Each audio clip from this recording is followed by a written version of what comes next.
자, 오늘 아침에 축구에서 이제 프리미어리그 이제 새로운 이적생들 간단한 평가를 또 이제 박종윤 선생님과 네. 이명철 선생님 그리고 이제 희연좌 희연좌와 함께 하지 않았습니까? 주된 내용은 이제 스카이 스포츠를 좀 깐 거죠. 그 스카이 스포츠 픽이 좀 이상하다. 그러니까 이제 약간 분류도 하고 뭐 네. 잘했다 못했다 이제 막 이런 것들. 근데 빠져 있는 선수도 너무 많았고 그 뽑은 선수들 중에도 사실 기준이 좀 애매하다 싶은 선수들이 많아서 우리는 거기에 반박하는데 사실 좀 주안점을 뒀던 영상인데 보시는 분들 되게 재밌을 거예요. 네. 아, 이런 의견도 있구나. 약간 그런 참고를 할 수 있긴 있으니까. 뭐 이 영상 올라갔을 때는 이미 아침에 축구가 업로드 됐을 거니까 뭐 그것도 가볍게 봐주시고, 오늘 이제 저희가 할 거는 프리미어리그뿐만이 아니라 네. 뭐 라리가, 뭐 세리에, 뭐 분데스 이적료 기준으로 쭉 정렬을 했을 때 상위권에 있는 선수들을 좀 저희가 이야기를 해보려고 합니다. 여기에는 프리미어리그를 떠나서 아예 타리그로 간 그런 선수들도 있고, 그러니까 유럽에서 사실 다른 대륙으로 그쵸. 이동한 선수들도 있어요. 왜냐면 이적료 기준으로 제가 설정을 했기 때문에. 그러니까 비싼 선수가 과연 그만한 값어치를 했는가?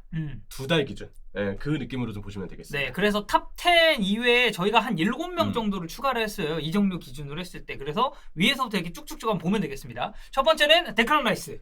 제일 비쌌군요. 네. 아무래도 이 금액에서 카이세도는 그 얘기를 더 많이 하죠. 프리미어리그에서 역대 최고액을 찍었다. 그쵸. 이게 이제 옵션 포함, 그래서 트랜스마케트가 아닌 정말 옵션 포함된 최대 금액으로 봤을 때 카이세도가 좀 높은 이적률을 책정된 걸로 알고 있고 라이스는 전 그렇게 봅니다. 라이스가 있기 때문에 아스날의 중원에 피지컬이 단단해졌고 사실 군더더기가 없지 않나요? 지금까지 보여주는 거 보면? 버티는 힘이 대단해요. 그러니까 버티는 힘이 그냥 경합익을 버텨내는 거 아니고 아스날이 리드할 때 그 리드를 지키게 만드는 힘이 대단한 겁니다. 그리고 뭐 물론 이제 여러 가지 경기가 있었지만 맨체스터 유나이티드전은 사실 이제 데클란 라이스가 또 이제 주인공이기도 했었고, 직관의 맛의 감동의 주인공이기도 했고, 사실 직관의 맛에서 라이스 골 없었으면은 굉장히 이제 종윤이 형이 시작이 약간 빡쳐하거나 시작이 좀 불길하게 시작할 뻔했어요. 근데 라이스가 마지막에 그걸 또 극장골을 넣으면서, 물론 이제 제주스의 추가골이 있었지만 라이스 골로 이제 직관의 맛의 그 맛이 훨씬 더 이제 살아났다. 진짜 보물이죠. 네. 아스날의 쌀밥과도 같은 너무나도 든든한 네. 라이스의 좀 버티는 힘입니다. 라이스는 뭐 저희가 평가를 했을 때 지금 뭐 너무 잘하고 있다. 쓸어잡고 있다. 이적하고 나서 너무 잘하고 있다라고 볼 수 있겠고, 그 다음에 이제 카이세도.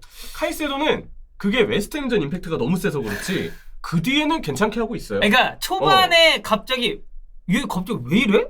이런 거예요. 왜냐면 브라이튼에 잘한 거 우리가 봤으니까. 그러니까. 전 그래서 카이세도는 물론 그때 초반 임팩트는 분명 마이너스는 맞아요. 근데 첼시한테 필요했던 선수였고 지금 전 잘해주고 있다고 생각을 합니다. 저는 그러니까 지금 같은 활약을 쭉 보여줘야 이적료의 값어치를 할 수 있다.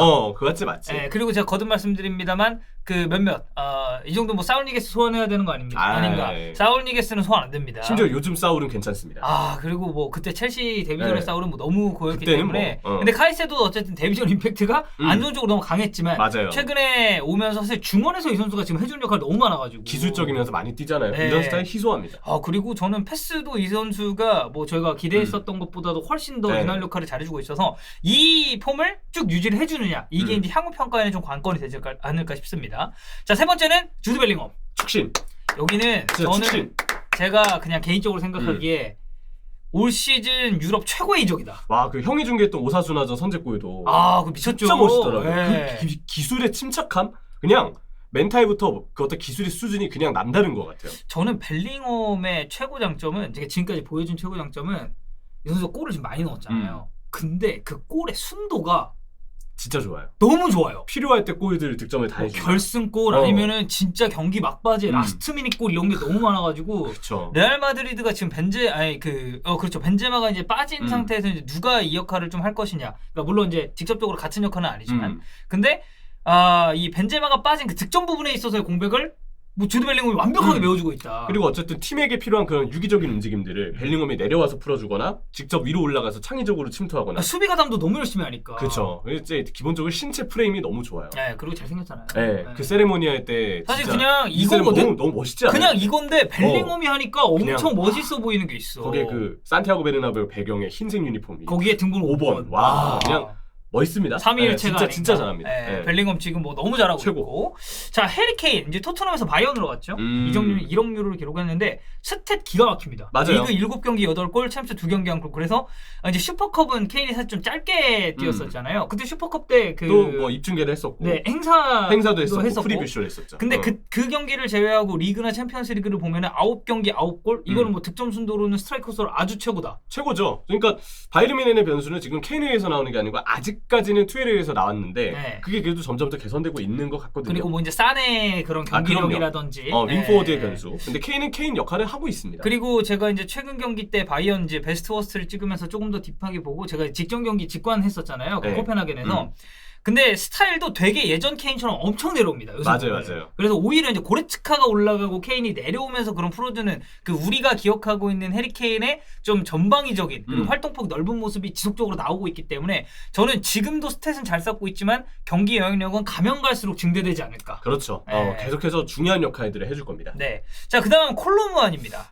이 선수는 무한히의 변수라기보다는 엔리케 변수라고 생각을 하고 싶은데 진짜 전 깜짝 놀랐던 게 뉴캐슬전에 측면 윙으로 기용했던 게 와, 그 경기는 최악이었어요. 그래서 이제 음바페가 중앙에 있고 콜로무아니가 그러니까 제가 봤을 때 엔리케가 그렸던 건 이 두 선수가 어쨌든 중앙 측면이 다 되니 스위칭을 계속 요구를 하고 의도를 했던 것 같아요. 근데 그게 됐나? 아예 안 됐고 뉴캐슬한테 개박살 났잖아요. 맞아요. 그러니까 무한히가 마르세유전처럼 잘한 경기도 물론 있는데 선수 본인은 좀 준비가 돼 있는 것 같거든요. 근데 이걸 이 선수를 다른 동료들과 함께 어떻게 조화롭게 쓸 것인가에 대해서 빨리 팀적으로 꾸준한 해법을 찾아야 돼요. 한두 경기에서 가능성 보여주는 걸로는 지금 부족하고요. 그러니까 최근 경기에서 어쨌든 교체로 나와서 득점도 했고 하지만 이런 거 보면은 톱으로 그래도 뛰었을 때가 무한히 경기력은 좋은 것 같고 어쨌든 이 선수도 하무스랑 계속 득점 경쟁 그리고 주전 경쟁을 해야 되는 입장이잖아요. 맞아요. 보면. 근데 저는 개인적으로 하무스보단 지금 랜달 콜로무아니의 초반 출발이 조금 더 상대적으로 봤을 땐 좋은 것 같고 어떻게 됐건 누가 됐건 간에 일단 조화가 변수입니다. 엔리케가 변수다. 네.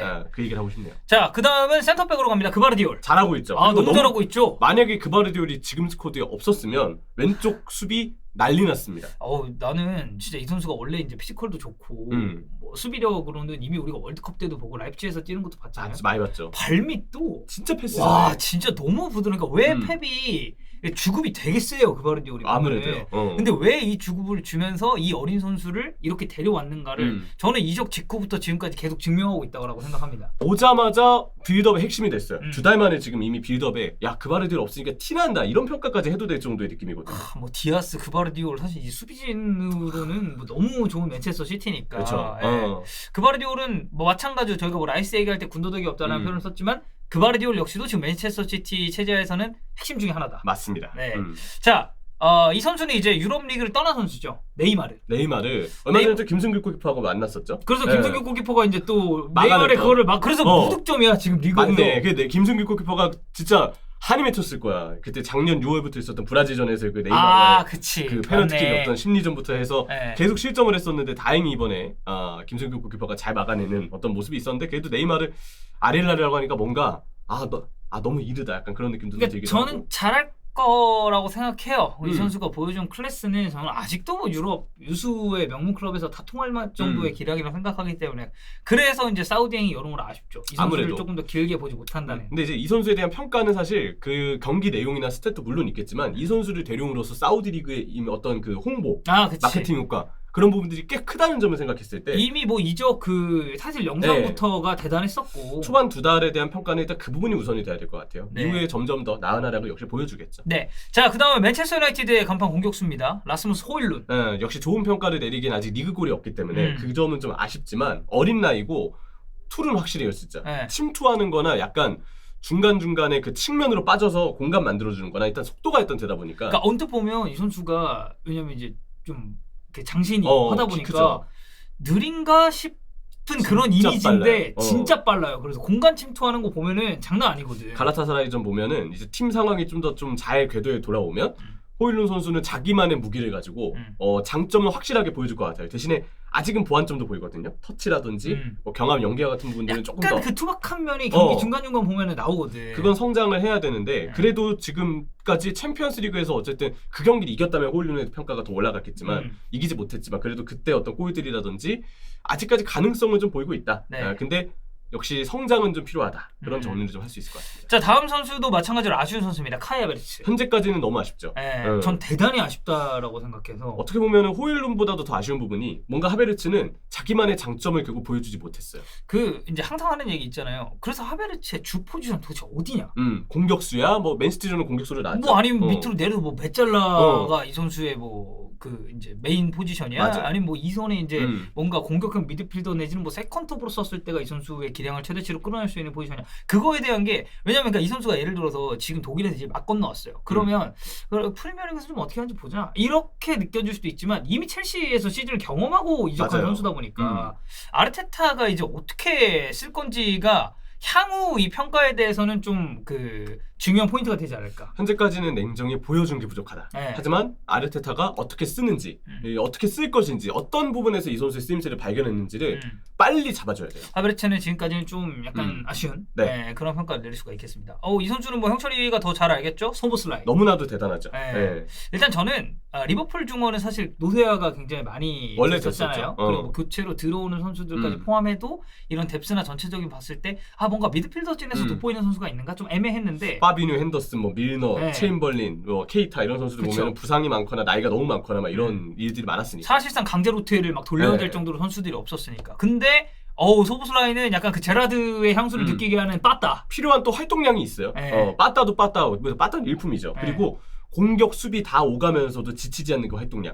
되게 이 선수도 정말 약간 파이팅 넘치는 스타일이어서 막 그 힘이 그 어떤 그 에너지가 있어요. 계속 이곳저곳 뛰어다니면서 동료들도 뛰게 만드는 그런 중원에 필요한 에너지를 불어넣어주는 선수여서 지금 리버풀 팬들은 열이면 열 다 만족할 거라고 생각합니다. 네, 사실 중앙 외에도 이 선수는 원래 이제 측면도 기용이 가능한 자원이니 이런 멀티성도 향후에 좀 기대해 볼 수 있는 요소가 되지 않을까 싶습니다. 다시 좀 아쉬운 선수로 돌아갑니다. 메이슨 마운트. 마운트는 결국 브루노 페르난데스가 여전히 맨체스터 유나이티드의 중심인 선수인데 마운트가 같이 뛸 때 브루노가 자꾸 내려와서 빌드업을 강제해야 되거나 그리고 윙으로 윙으로 뭔가 가거나 빠지거나 그런 네. 그림이 있으니까 이런 그림이 계속 나오면 결국 마운트에 대한 평가가 안 좋을 수밖에 없습니다. 그러니까 저는 약간씩 올라오는 느낌을 있어요. 줄 수 있다고 보는데 어.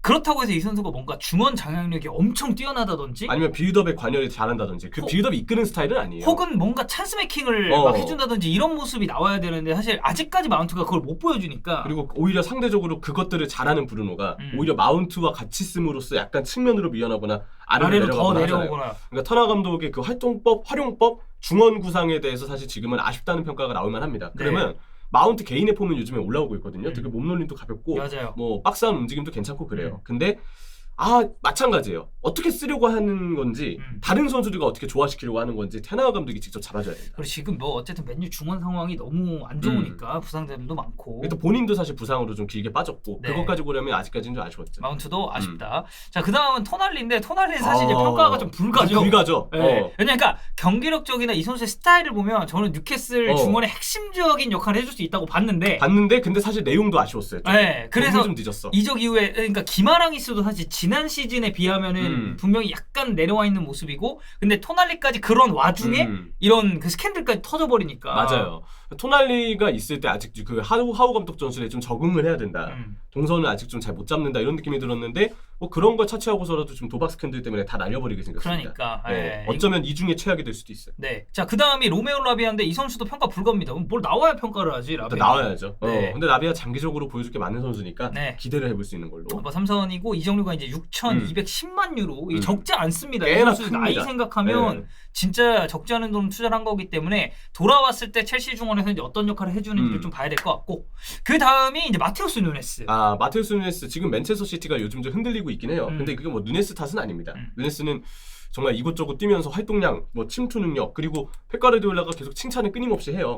제가 봤을 때는 원래 울버햄튼 때는 이 선수가 드리블이나 신체 능력은 참 좋은데 패스 구질이 막 이게 볼 잘 차는 미드필더보다는 패스 구질이 좀 아쉽다는 평가를 울버햄튼 때 받았거든요. 근데 펩 가르디올라 아래에서 그렇게 칭찬 많이 받는 거 보면은 아마 뛰면 뛸수록 점점 더 성장할 거라고 좀 보여요. 네, 근데 지금까지는 뭔가 그 울버햄튼 때는 사실 이 선수가 공격 진영에서의 그런 본체 이런 역할을 많이 했었는데 아무래도 시티라는 팀의 체급 그리고 울버햄튼에서는 뭔가 혼자 주도해야 네. 되는 상황이 많았다면 시티는 사실 그런 팀이 아니니까. 맞아요. 여기는 개인 능력을 막 이렇게 보여주는 게 집중되는 팀은 아니죠. 음. 울버햄튼은 그게 좀 전술상 필요하긴 하지만 네. 그런 점을 봤을 때 마테우스 누네스는 일단 필요했던 영입이었고 지금 스쿼드가 되게 얇은 상황에서 이것저것 뛰는 것만으로도 사실 팀을 위해서 기능하는 부분이 있습니다. 그리고 저는 더 성장할 거라고 생각합니다. 네, 자, 누네스 받고 음. 그 다음에 이제 또 첼시 선수거든요, 은쿵쿠. 평가 불가죠. 왜냐면 그리고 저는 더 아쉬운 건 이 선수가 프리시즌에 너무 좋아서 아쉬워요. 야, 그 프리미어리그 미국에서 했던 거 있잖아요. 그거 스포티비에서 중계해가지고 저는 그걸 또 중계하고 첼시 우승하는 거 우승 세레모니까지 중계했어요. 아, 그치. 그게 PL 뭐였지? 썸머 썸머 있어요. 컵이었나? 맞아, 맞아. 그거였어. 모든 팀이 참여하는 건 아니지만 그래도 제법 꽤 팀들이 참여해서 그때 중계를 했었는데 그때 은kun쿠 폼이 진짜 좋았고 연속골 계속 넣고 네. 나왔을 때 경기 영향력도 좋았는데 마지막 경기죠. 도르트문트전에서 네. 부상당했잖아. 제가 볼 때 첼시가 초반에 흔들렸던 건 은kun쿠의 그 이탈이 되게 컸다고 생각을 해요. 그래서 첼시 팬들도 사실 은쿵쿠랑 잭슨 같이 뛸 때 좀 어떨지 그런 시너지도 되게 궁금했었는데 맞아요. 뭐 이거를 은쿵쿠가 경기에 나와야 보여주지. 아무래도 은kun쿠가 있을 때 은kun쿠가 그 있는 상태에서 모든 구상을 다 맞췄는데 갑자기 빠져버렸으니까 그에 대한 변수가 좀 있지 않았을까. 네, 그래서 원래는 은쿵쿠가 지금 2023년을 다 날릴 거다라고 처음에 이제 예상이 나왔었는데 개인 SNS에 보니까 트레이닝하는 영상이 올라오더라고요. 빨리 돌아와야죠. 네, 그래서 예정보다는 좀 빨리 돌아올 다행이네. 가능성이 은쿵쿠에게는 있다라고 볼 수 있겠습니다. 자, 그 다음은 제레미 도쿠. 야, 진짜 벨기에 선수들 드리블 잘하는데 도쿠는 그 중에서도 진짜 돋보이는 선수예요. 저는 이 선수의 플레이를 보면서 진짜 시원시원하다라고 느끼는 점은 일단 순간 폭발력이 엄청 좋은 선수잖아요. 아주 좋죠. 근데 방향 전환하는 게 그러니까 무릎이 걱정될 정도로 툭 치고 바로 다시 왼쪽으로 꺾어가지고 앞으로 직선적인 움직임 보여주고 이런 거 보면은 뭔가 기존의 맨체스터 시티에 없었던 그런 유형의 윙어가 아닌가. 아무래도 그릴리시보다 비교되죠. 요즘 그릴리시 폼 되게 안 좋거든요. 근데 도쿠는 어떻게든 볼을 전진시킬 수 있는 선수예요. 요즘 그릴리시는 간수도 좀 약간 미미하고 자신감이 떨어진 모습인데 지난 시즌에 그래도 좀 괜찮았었는데 근데 도쿠는 어떻게든 공 가지면 일단 전진이 된다는 점 그것만으로도 약간 팬들의 혀를 뚫어주는 선수죠. 그 스타드렌이라는 클럽이 참 이런 어린 선수를 키워가지고 또 클럽에 파는 경우도 많고 또 이제 그런 식으로 셀링을 되게 잘하는 클럽인데 재능들도 많고 스타드렌에서 또 물건 한 명이 제레미 도쿠라는 선수가 나왔다라고 볼 수 있겠습니다. 자, 마지막 선수는 우가르테입니다. 사실 지금 파리의 핵심입니다. 없으면 안 돼요. 저는 프리시즌에 걱정을 되게 많이 했거든요. 왜냐면 프리시즌 거의 파리 전 경기를 제가 했는데 맞아요. 그리고 리그 한 경기도 종종 들어가고. 네, 근데 우가르테가 그때 중간에 원볼란트로 나와서 좀 불안했어요. 그리고 그 이제 우측 풀백처럼 약간 우측 수비를 맡기는 경기도 있었습니다. 근데 우가르테가 원볼로 나왔을 때 상대가 뭔가 타이트하게 압박을 걸면 이거를 대처를 못하는 그런 경우가 꽤 있었거든요. 근데 본시즌 돌입하고 파리 생제르맹 경기를 하면 할수록 지금 파리 중원 특히 3선의 본체는 우가르테다. 아무래도 리그 경기 때 최근에 이제 우가르테에게 로테이션을 줬던 경기가 있었는데 그때 최하위 팀 상대하는데도 파리가 우가르테 한 명 없다고 중원 밸런스가 무너져가지고 역습을 그냥 줄기차게 내주더라고요. 냉정하게 얘기했을 때 지금 엔리케 체제의 파리는 경기력적으로 뭔가 만족할 만한 요소들이 나오지는 않고 있기 때문에 우가르테가 이제 신체가 꽤 크잖아요. 경합이 잘하잖아요. 네, 물론 키는 크지 않지만 근데 이 두께가 있잖아요. 근데 이 선수가 그 파리의 중원을 보면 이런 피지컬 가진 선수가 되게 적어요. 그래서 우가르테가 있어야 그나마 밸런스를 좀 갖추고 힘이 좀 생깁니다. 그래서 우가르테는 지금 파리 스쿼드에 없어서는 안 될 선수, 없으면 티나는 선수고 아무래도 엔리케의 전술에 대해서 계속 얘기를 하게 되는데 근데 우가르테는 진짜 자기 존재감을 좀 보여주고 있다는 생각을 해요. 네, 자 이렇게 저희가 총 한 17명 정도의 선수를 이제 평가를 해봤는데 이 선수들의 지금 저희가 이야기하는 그 평가가 시즌 중반 사실 이제 또 터닝포인트 돌 때쯤에 이제 한 번 더 이야기를 해야 되거든요. 지금 2달 봤거든요. 근데 아직도 볼 시간은 굉장히 많이 남아 있어요. 왜냐면 보통 이제 이적생들 평가가 초반에 한 번 그리고 중간쯤에 한 번 점검하고 마지막 시즌 말미 가서 올 시즌 이적생들 어땠냐 이렇게 하기 때문에 시즌 한 7, 8개월 남아 있죠. 네, 지금 이런 평가가 나중에는 어떻게 바뀔지 한번 지켜보는 것도 좋을 것 같습니다.